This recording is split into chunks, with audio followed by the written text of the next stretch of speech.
Hello everyone, welcome to Analog IAS Prelims High Yielding Series for Prelims 2020, and today's topic will be liquidity coverage ratio.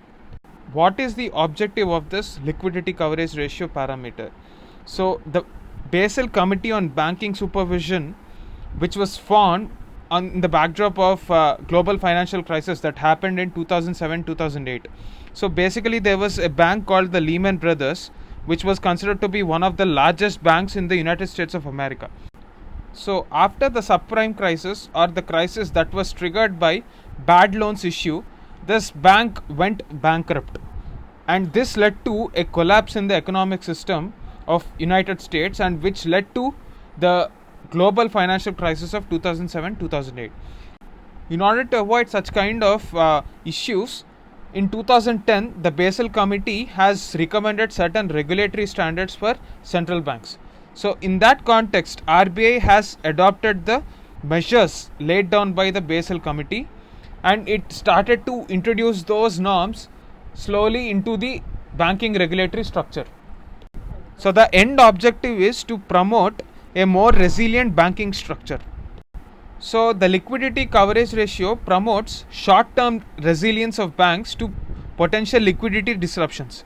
For example, a bank has nearly 200 rupees that should come into the bank accounts, and the bank owes say 100 rupees to the customers who are demanding money. So the net flow that is available with the bank is 100 rupees.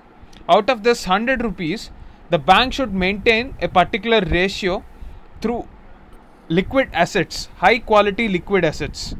So what are these liquid assets? We'll be talking about them in the next slides, but these high liquid assets will be used for liquidating them whenever there is a sudden demand surge due to unforeseen circumstances. The amount of time that should be taken into consideration here is 30 days. So what are the norms laid down by RBI in this context? The LCR requirements came into force on January 1st, 2015 with a view to ensure that there is certain time for transition. So prior to this, there was a time window given for implementation of this, and from 2015 to 2019, gradually the ratio was increased from 60% to 100% now. You can take a look at the timeline for increasing this LCR requirement. Now let us have a look at a question with respect to LCR regime. These standards are set by the Basel Committee for Scheduled Commercial Banks. This is false because it is RBI which set the standards.